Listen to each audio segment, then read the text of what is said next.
So first of all, I want to express my gratitude to the organizers of the symposium for the invitation to comment on the extraordinary, the intimate universal. I'm especially grateful to Terence and to Michelle. And of course, it's a wonderful treat to speak with Cyril Regan and David Schindler, and of course, William Desmond. So we are here to acknowledge the importance of Professor Desmond's philosophical achievement, and so it is only fitting that I too recognize my personal debt to his thinking, which I followed in its development almost religiously, since the time I picked up upon my wife's suggestion, his being and the between. This was, as the date recorded on my copy of the book indicates, September 13, 1995. To say that the book woke me up from some kind of slumber would be pretentious. Of course, I'm no Immanuel Kant. Furthermore, it would probably be most unfair to the memory of my Dr. Vater at Gregorian University, the late Klaus Demmer, to qualify as dogmatic his lifelong attempt to bring moral theology in conversation with transcendental and hermeneutical philosophies. So I was indeed deeply formed by that endeavor and look at it still with profound gratitude. Yet something like an entirely fresh path to mindfulness of the intimate universal was clearly intimated for me by that first encounter with Professor Desmond's work. I felt that the imposing quality of his speculative thinking, resting on Hegel's call to pursue the Anstrengung des Begriffs, coupled with a more personal call to attention for the concrete and simple quality of experience, a kind of phenomenological return to the things themselves, elicited by a language full of evocation and beauty. So, but enough with my story, and let me come to the paper. I was asked to comment on Caritas in the intimate universal, given the fact that I'm here as a philosophically minded theologian who teaches bioethics. I decided to turn the task assigned to me into a reflection on love of being, or being as love, as a condition for the retrieval in the field of bioethics of what Professor Desmond refers to as the primal ethos of life, thus my title. Such retrieval has been hindered in the medical context by the limited vision of positivist natural sciences, a recurring temptation of medicine. In ethics, the loss of the intimate universal is connected with a methodology that tends to reduce the contribution of ethics to the reconstruction of the conditions for moral consensus in society at large.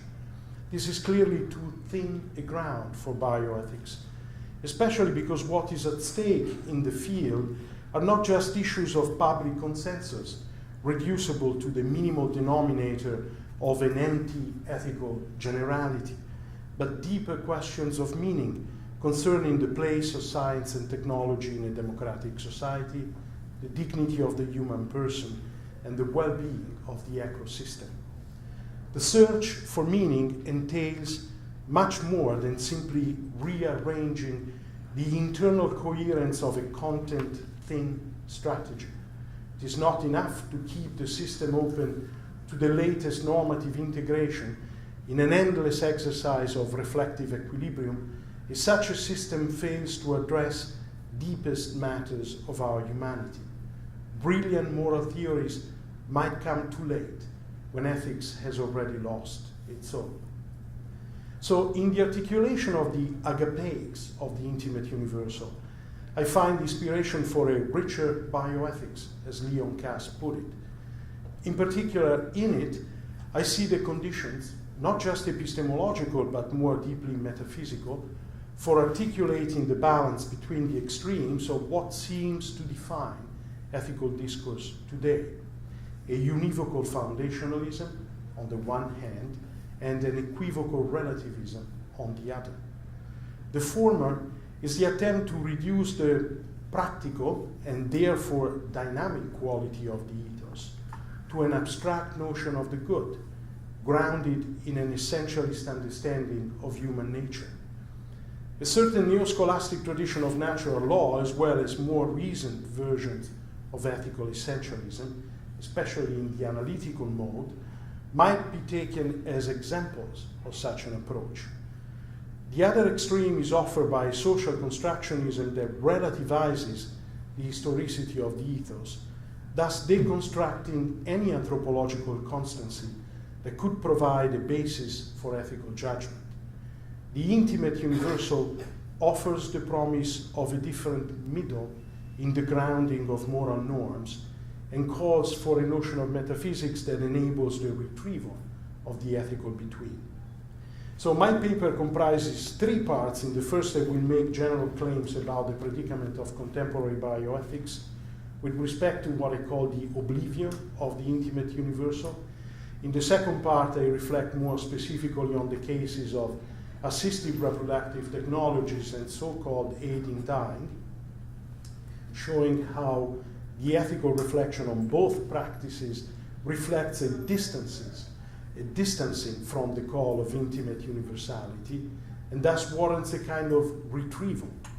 In a somewhat Platonic vein, I term such a task the anamnesis of meaning. Finally, I offer a reconstructive attempt in light of the intimate universal of an ethics defined by love of being and the porosity that is bound up with the generosity of the agapeics.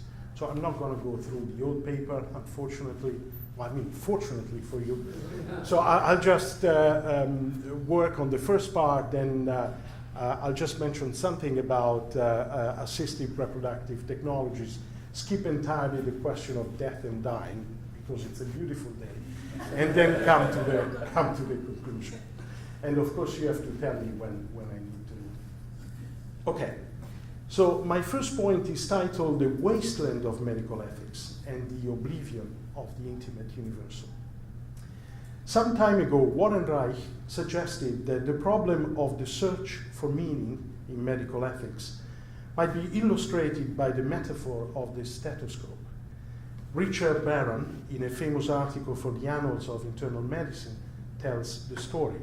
Quote, "It happened the other morning on rounds, as it often does, that while I was carefully ausculting a patient's chest, he began to ask me a question. 'Quiet,' I said, 'I can't hear you while I'm listening,'" end quote. The stethoscope metaphor is emblematic of the inattention to meaning, not hearing, brought about by the reductionist focus, the mode of restricted listening, in the methodologies of both modern scientific medicine and contemporary ethical theory. To start with, the mindset created by modern scientific medicine has required for medicine to be inattentive, that is, not to hear, the sick person's experience of illness. Influenced by positivist framework, 19th century medical scientists popularized the notion that practical clinical medicine should be viewed as a form of applied theoretical medicine. Moreover, this happened as a result of modernity's understanding of scientific knowledge, which Hans-Georg Gadamer poignantly describes as a capacity to produce effects. In the modern version of scientific knowledge, the mathematical quantitative isolation of laws of the natural order provides human action with the identification of specific contexts of cause and effect, together with new possibilities for intervention.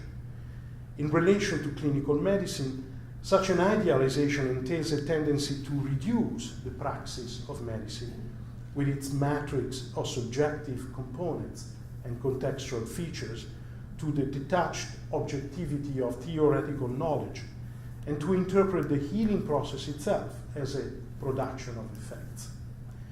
Of course, one cannot in principle question the application of scientific reasoning to medicine. In trying to identify and explain the cause of symptoms, medicine employs probabilistic laws and rules, theories and principles of the biomedical sciences. Concepts of normal and abnormal, for an example, are statistically derived concepts based on scientifically validated norms of human biological function. In the attempt to classify symptoms as the manifestation of particular disease entities, medicine relies upon hypothetic, deductive, and inductive reasoning. Moreover, in order to determine what can be done to remove or alleviate the cause of particular diseases, medicine appeals to prognostic knowledge about the course of the diagnosed disease, as well as efficacy and toxicity of relevant therapeutic possibilities. And yet, in spite of its undisputable scientific basis, medicine cannot be entirely equated with science. The goal of medicine is not to reduce different segments of scientific explanations into a unified theory. Rather, the specific goal of medicine consists in bringing together in a synthetic action, which is theoretical and practical at the same time, an understanding of illness with a specific medical decision on behalf of a patient. Unlike the pathophysiology of disease, the phenomenon of illness cannot be observed, analyzed, or explained noumenically, that is, in itself. As Gadamer suggests, it can be fully understood only hermeneutically, that is, through an act of interpretation that takes place within the sociological, cultural, and ideological matrix of a defined life world. For this reason, medicine represents a particular unity of theoretical and practical knowledge within the domain of modern sciences, to quote Gadamer, a peculiar kind of practical science for which modern thought no longer possesses an adequate concept, end quote. My point here should not be misconstrued. Careful scientific attention to the pathophysiology of disease, together with ever more extensive biotechnological applications, has certainly yielded marvelous advances in modern medicine. Yet its positivistic reduction has also created a mindset that not only brackets questions of meaning, themselves highly significant to human well-being and the ethical aspects of medicine. Perhaps the judgment of Edmund Husserl in his Crisis of the European Sciences, while summarizing the development of modern sciences, offers at the same time a prophetic anticipation of the predicament of contemporary medicine. I quote, "The exclusiveness with which the total worldview of modern man lets itself be determined by the positive sciences and be blinded by the prosperity they produced, meant an indifferent turning away from the questions which are decisive for genuine humanity. Fact-minded science excludes in principle precisely the questions which man finds the most burning, questions of the meaning or meaninglessness of the whole of human existence," end quote. So the central task of ethics in medicine is to foster an anamnesis of the meaning of the very questions medicine seems to suspect: the significance of illness and disease, of our human condition as embodied, of birth, suffering, and death, and of the service to the ethos of generosity that sustains the healing professions. So perhaps I could rephrase the issue in the terms that are closer to the language of the intimate universal. We fashion for ourselves a second ethos that bears no connection with the primal ethos of life. As Professor Desmond suggests, I quote, "We are rooted in nature, but we risk denaturing ourselves in claiming to make ourselves according to a second nature. The second nature is not a second yes, a redoubled yes to the first yes at work in the poiesis of nature and our passio. More often, it is a yes to a conatus that has derived from the subtle insinuations of the now sunken matrix of fecundity," end quote. So let me just show this in relation to two issues. As I said, artificial reproductive technologies and the question of assisted suicide. I skip on the second and focus on the first. The discussion on assisted reproduction and the exploitation of the body. A look at the cultural context in which artificial reproductive technologies have developed shows quite clearly that their evolution has led to nothing less than a deconstruction of procreation. From an integral experience of human relationality endowed with specific phenomenological characteristics, procreation is now being reduced to reproduction, a process of technical making guided by the logic of calculative rationality. Such a deconstruction, subtle as it may be, entails also a redefinition not only of personhood, but of human identity tout court. Though originally born of a commitment to the alleviation of infertility, artificial reproductive technologies have progressively surpassed, if not abandoned, their original therapeutic intent, taking on rather unquestionable eugenic features. The search for a remedy to pathological conditions in both women and men has morphed into the search for the perfect progeny, a development in line with the logic of neutralizing commodification pursued by the market. Like things, gametes, embryos, the wombs of women, and so children also have now a price rather than a dignity. In the end, artificial reproductive technologies have revolutionized the dynamics driving the appropriation of personal identity, the bond between generations, and the meaning of the historical links that tie them together. Now, the discussion about artificial reproductive technologies is not taking place without being nourished by what Professor Desmond called recessive premises. Consider, among others, the question of embodiment, a topic that hardly surfaces as relevant in contemporary bioethics. The focus on normative dimensions, further exacerbated by the pragmatic concern for public policy consensus based on so-called common morality, tend to push to the side premises of a deeper philosophical nature, unquestionably central to any ethical reflection.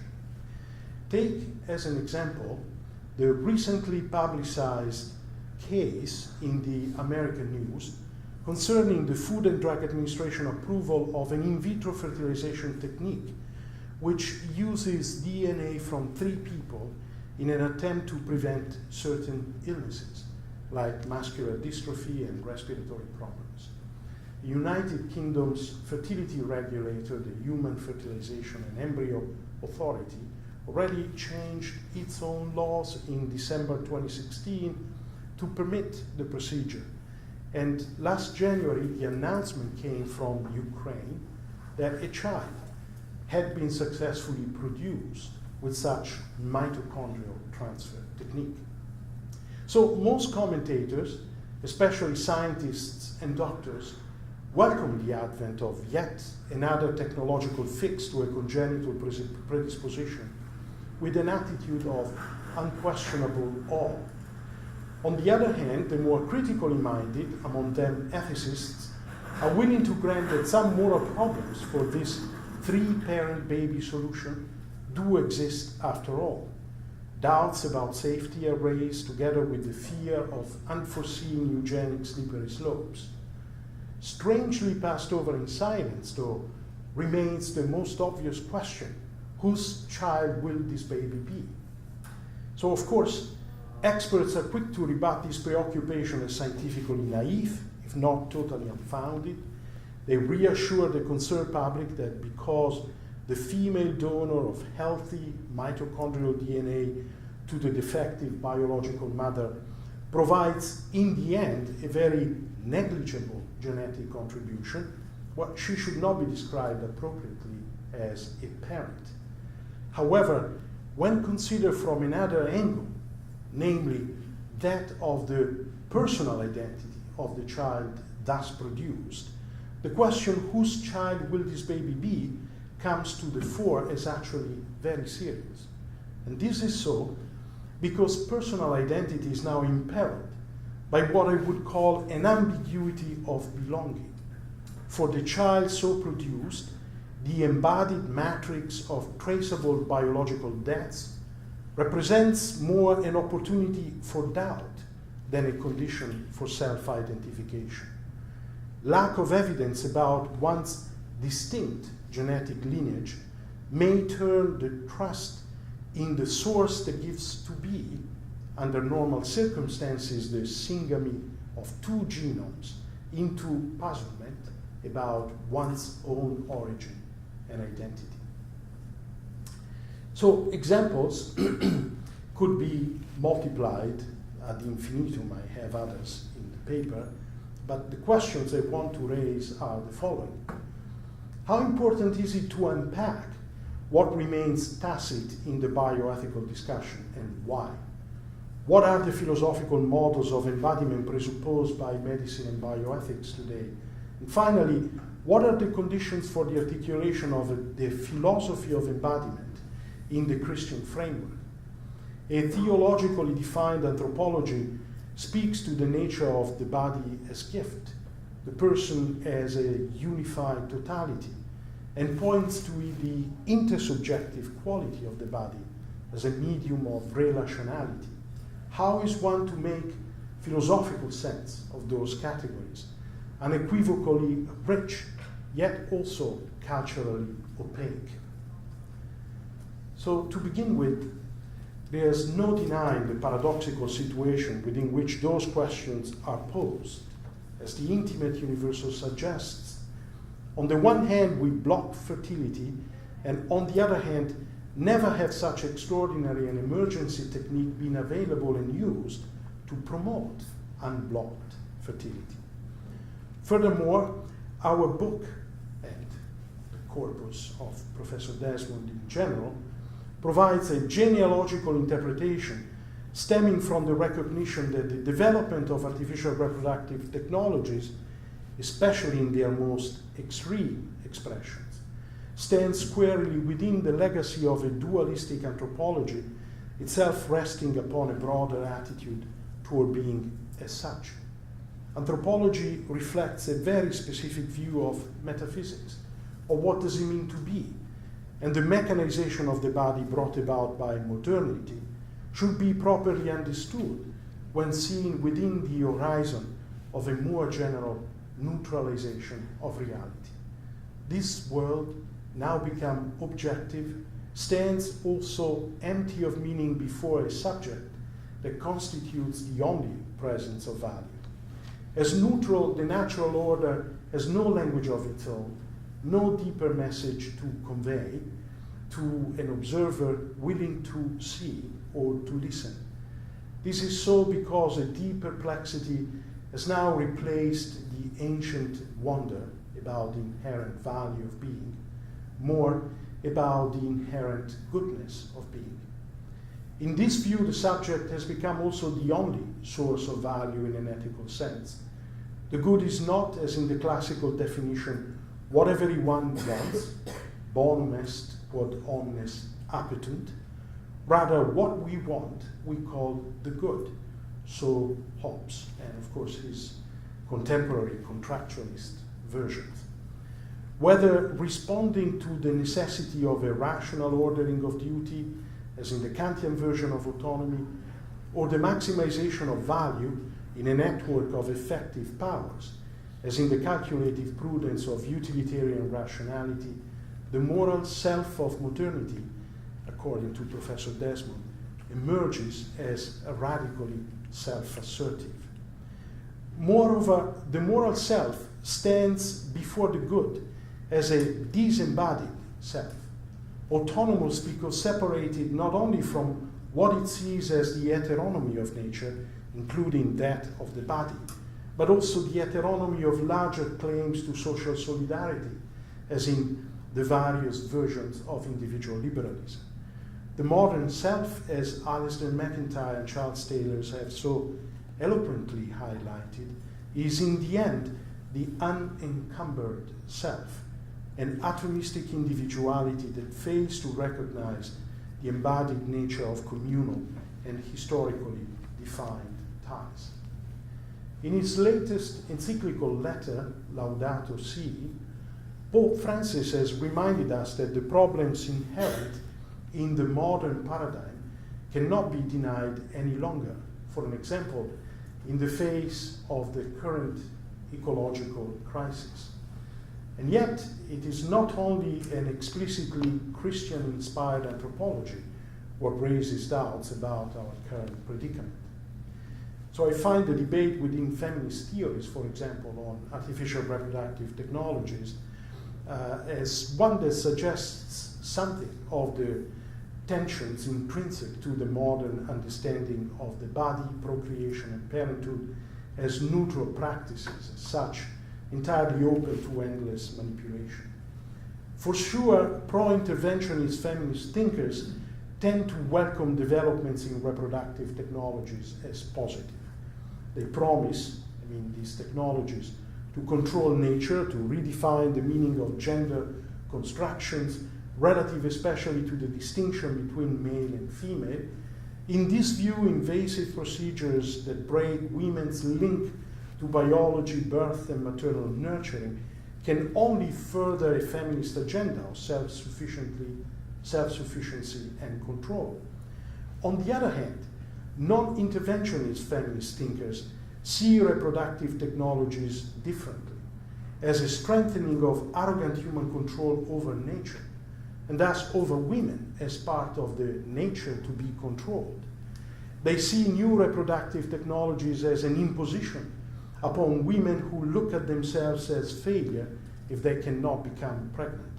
They insist that technological progress requiring the invasion and manipulation of women's bodies must always be critically scrutinized with a kind of hermeneutics of suspicion, especially when the market becomes the ultimate mechanism for the exploitation of the body.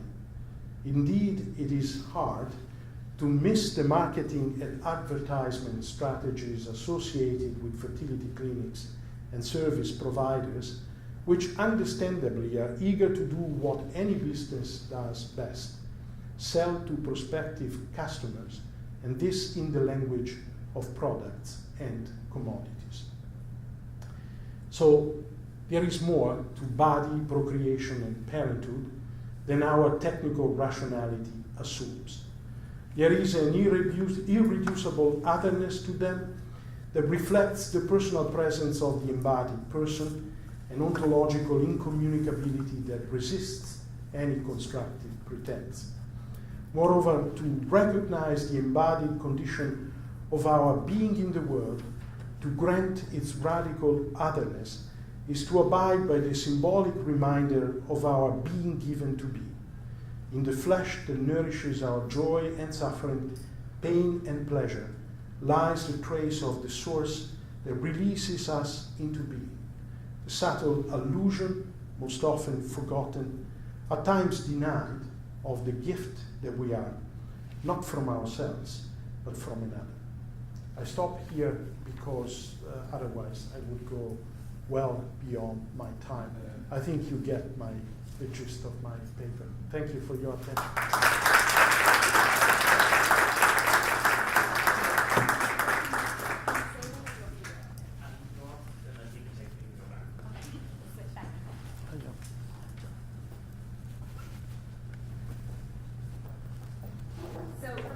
Thank you so much for that wonderful paper. I was lucky enough to get to read the longer version, and it is a wonderful topic. I really appreciate the way you're able to apply Desmond's more systematic conceptual framework to practical medical issues relevant to what it means to be able to come to be and pass away, drawing connections from our entrance into this sort of particular form of material life, and as far as we understand it, leave that at certain points. So if you ever have the chance to read more of his work, especially on death and passing ascending, it's really wonderful. I highly recommend it. You raised some really interesting questions at the end of the text that we didn't get to hear about the porosity of autonomy, suggesting that the freedom of moral plurality can exist within the communitarian context without antinomy. And perhaps we might want to call here at this conference an ambiguity and equilocity, perhaps, where we should not necessarily choose between the autonomous moral morality and the communitarian model, because each one can beget the other reciprocally. And I think that I'm really interested in seeing how that vision comes to pass in some of the more practical examples, particularly, say, of Richard Barron, the doctor, at the beginning with the stethoscope. So sort of taking the wider lens and zooming back down in on that very particular experience of the doctor practicing medicine. I think in a lot of medical practice, the allure of the universal can manifest itself not just as a rejection of the body, but as you explained so well, a desire to control and master the body such that we can prove our dignity over and above it, but at the same time, leaving us without an individual or individuated foundation for that dignity. And the result is something much more instrumental than I think people would want to be the case. And one thing that's sort of always been interesting to me is how that can work against itself in a lot of degrees. The doctor who is listening so hard that he cannot hear. Another example I might think of in a very practical sense is the commonality with which obese patients are misdiagnosed, because doctors go in with an assumption of a universal quantitative theory about, well, you're overweight to a certain degree, this must be the cause of your problems, without actually looking at what's going on in the individual patients. And a lot of patients end up suffering for years from this diagnosis, and even it can be fatal to people when they're not quite listened to in the same way. And so I would like to just hear a little bit more from you about the potential for sort of an epistemic porosity in the practice of the individual doctor who seems to be stuck with this choice between listening for his more quantitative universal metrics and hearing the patient's anamnesis, which is a word that means both Platonic remembering and also listening to a patient's history, a patient's medical history. It's a wonderful term for you, chosen for that very reason. And so I would just hope you could talk a little bit more about how this overall picture, this more porous picture, could apply to the epistemology of that doctor with the stethoscope in that moment. I will let you take the. Okay. How much time do I have? I mean, about 5 minutes. So first of all, to the conclusions, which ground the question, perhaps. I think that the intimate universal in particular seems to suggest a few important insights for contemporary bioethics, in addition to the overarching framework that I somehow sketched out and sort of drove my analysis of both the problems of assisted reproductive technologies and the question of assisted suicide / euthanasia, which you have not heard. And that is the importance to retrieve a sense of what is intrinsically valuable in reality. And therefore, to overcome this attitude, which is essentially an attitude of construction based on the idea that reality in itself has no value unless we, of course, project value upon it, right? So, for example, think of something like embryo experimentation. Of course, the question from the point of view of the ethical judgment is a complex one. So I don't want to immediately derive an ethical judgment from the kind of metaphysical / anthropological premises I highlighted. That would be, the philosophers would tell me, a clear example of naturalistic fallacy. But aside from the fact that there's a fallacy with a naturalistic fallacy. But I guess my point is, it's quite interesting, right? The embryo in itself as a promise of human life, let's call it this way, has no value unless I'm able to impose something upon it, right? And so here what I say is that the issue is not only an issue, metaphysically speaking, of respect, right? The National Bioethics Advisory Commission in 1999 was able to formulate the notion that we owe respect to the embryo, but in fact we can destroy it. So one wonders, how is it that you can respect the embryo, in fact destroying it at the same time? Thus the question to me is not just a question of retrieving an attitude of respect, but in fact retrieving a love of being, which is a different thing. A love of being is predicated upon an intrinsic value, an intrinsic. In the intimate universal, and in other books, of course, Ethics and the Between being one, the question of how this retrieval stands vis-a-vis the progressive emergence of an ethics of autonomy is in fact posed as a central question. Does the antinomy of autonomy and transcendence, not only relative to the transcendence of the big other in a way, but also the transcendence of reality as such, that is the intrinsic valuableness of reality and therefore our own posture toward that. One of the objections to the ethos of autonomy, particularly in Catholic circles, is, well, autonomy should not be understood only individualistically, right? We have to think more of the relativity of the individual to others. And in a way, that's absolutely central, right? Autonomy does not exist if not in context. That is also what is at stake in the discussion between, let's say, the liberal model and the communitarian model. But I suggest here that one has to go further. That is, that the question is not only one of expanding the model of autonomy into a more socialized intermediation, but in fact to open up the notion of autonomy to a different type of freedom. So the porosity here is in fact the porosity to the sources of autonomy. And insofar as it is a porosity to the sources of autonomy, then it flows into a possibility of otherness and other orientation, which autonomy, circling around itself, makes it impossible. So what does that mean in practice? You know, I don't have an immediate answer to that, but of course, if the retrieval of the intrinsic value, for example, of a personal presence in a patient in front of you as a doctor has any meaning, well, then the way in which you will confront that presence will probably be one of, let's call it, attention. And in that sense, the physician-patient relationship, which might be the issue at stake here, would not be defined purely by a kind of contractualist definition, a contractualist definition which is itself already a kind of abstraction to the more sort of deeply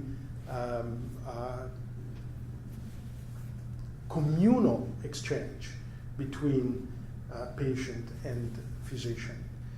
And so in that sense, it will be a retrieval of the value of the patient in front of you, and also a different attention to the existential dimensions that define that presence. For example, the dimension of vulnerability, the dimension of fear, etc., etc. The autonomy model seems to abstract inevitably from all these characteristics because it envisages a sort of relation in which the patient is a perfect rational agent, right?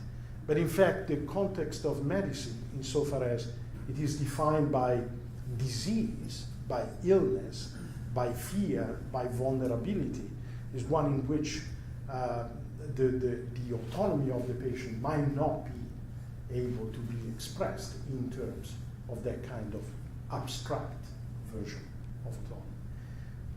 So I suppose that's what I would say to your question. Of course, there are more elements to develop.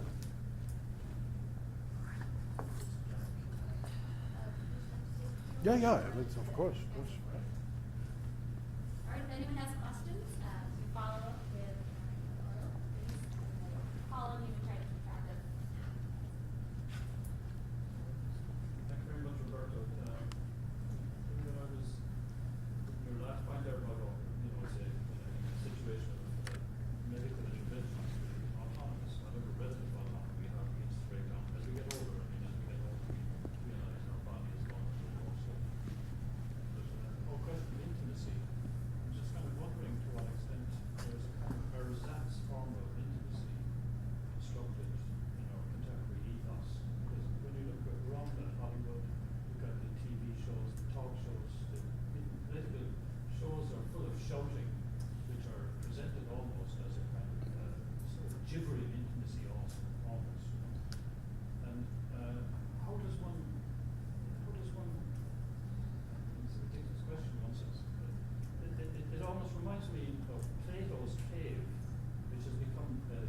Yeah, what yeah. we are.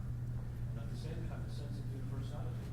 The universal in the gibbering is not heard, but there is a sort of technological universal that is dictating the ethos that we constructed according to sort of what I call service disposal.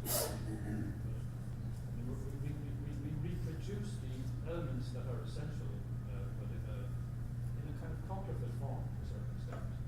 The counterfeit world pays its complement to deeper metaphysical roots than it distorts. But in our body itself, as we give life or come into life, and especially as we go out of life, something of this, the inescapability of these metaphysical conditions, so to say, or ontological conditions, keeps coming back to us. We face them and we don't face them, or we face them in the manner of a problem to be solved, rather than a mystery to be acknowledged, the Marcellian sense. Yeah, and I say something about that in the part on assisted suicide. So, but what can I say? I mean, I can only agree with that, and maybe I'll add something more to my paper. Thank you. Hi, I'm going to try to speak loudly. I very much appreciate your paper as someone who has a chronic illness diagnosis, and my mother is a physician. And she also has a chronic illness diagnosis, and one thing that's particularly difficult when you have sort of a constellation of physical experiences is that the doctors turn you into an object to be diagnosed, and they don't give you a sense of onus or subjectivity by asking you what you think. And so my mom's noticed this in particular because she's both physician and patient. She says the best physicians, first of all, they listen, which reminds me very much of what you're saying also a phenomenologist I appreciate called Roberto, the art of speech listening. That they listen first when they ask the patient, what do you think? And there's still the doctor, but there's more of a dialectic that emerges between the patient and physician that's lost when the physician just approaches the patient's problem to be addressed before moving on to the next person. So I very much appreciate what you're saying. Yeah, and by the way, obviously, I don't want to totalize the model I'm proposing here, because there's a kind of analogy, right, to the medical intervention. Clearly, the pathologist functions at a level that is very different than the level at which, say, the internal medicine doctor or the family doctor operates. But I guess what I want to say is that if what Gadamer here is saying about the theoretical / practical dimension of medicine as a praxis, then even the medical judgment itself, that is in its epistemological character, is defined by this sort of input of the subjective input of the patient's narrative, of the patient's story. I wrote a piece years ago about that, and it's quite interesting because, of course, from the ethical point of view, the point of view of the meaning, of the ethical meaning, of the moral meaning of the relationship between physician and patient, that component of subjective, personal, narrative integration has to be there for the relation to be a human relation, right? But in a way, that ethical dimension is itself grounded in the very characteristic of the medical judgment, right? I mean, epistemologically taken, the medical judgment cannot be anything but a theoretical / practical judgment. And therefore, the integration of these two components at the ethical level builds already on the epistemological basis on which the ethical judgment operates. So thank you. That's a very good point.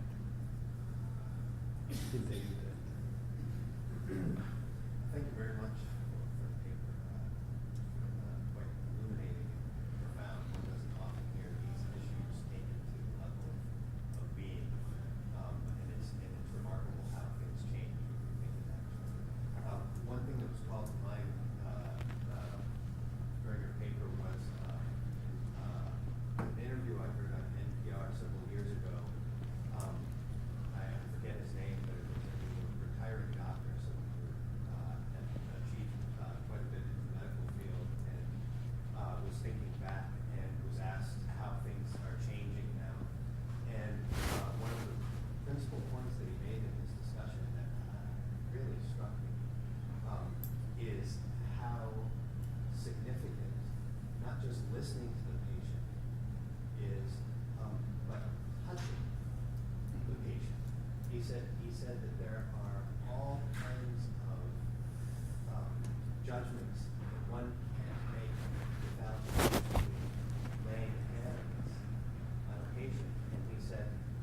this element has all but disappeared, and we can think of many reasons why. We can think of the intimacy. Think of the fact that physicians have only 10 minutes to see patients, and they have to go on. Right. You think of how much the whole process is technologized. That the diagnosis comes through inputting data into a computer program, and you lose that. So I wonder if you could comment on the embodiment that's implied there, because even listening doesn't have to be embodied. It seems to be touching even more dramatically reveals that, although it's risky. Yeah, absolutely. And this goes to the intimacy of the relation that William was referring to before. The appreciation of the narrative of the patient that perhaps expresses itself also in a bodily way is something that ought to be taken seriously, because in that narrative the patient articulates also something like an attempt to come to terms with what one perceives at first as other to himself or herself, right? The disease is in a way an ontological assault on the integrity of our own life. And when you start saying what you have, and you find someone who's actually listening to what you're saying, you sort of articulate something that you had perceived up to that point as other to you. In a way, the disease begins being appropriated as illness, right? But the other thing I want to say here in the paper, and I alluded to it, is the fact that there's also an ethics in medicine that builds on this general depersonalization. And that is really the problem, right? That you have an ethical discourse that has already taken for granted this sort of anti-generality. It goes with the notion that, of course, bioethics as a discourse has to function on the basis of a common morality premise. Right? But the common morality then becomes so thin and abstract that in the end we don't really know what we are agreeing upon. Right? We might be saying that we all agree on the fact that the patient has to be respected, the principle of autonomy. We all agree with the fact that the patient should not be harmed, the principle of non-maleficence. We all agree on the fact that medicine is about beneficence. But then when it comes to articulating the meaning of those general principles, they can go in any direction. So it's quite interesting to see how, especially in the analytical framework, bioethical reflection is trying to define, how is it that you specify these principles? How is it that you balance this principle? But all these functions on the basis of the so-called principle of moral neutrality, that is, the normative ethics, has nothing to do with anthropological or metaphysical premises. And in fact, in such guise, it can't even function as an ethics, in my opinion. So in other words, you can't really get at a true applied ethics, though the model of applied ethics is problematic for reasons that are obvious here, without relying upon a hermeneutics of those very premises. Because those very premises are the only conditions that you have to guide the ethical judgment in the first place.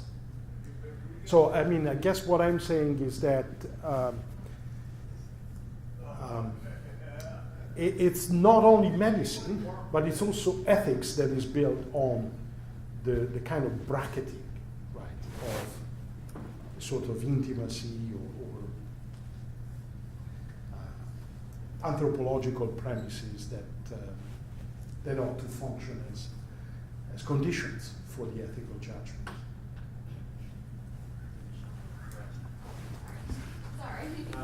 Thank you, Roberto. Thank you. Michelle, both of you. Thank you for your response.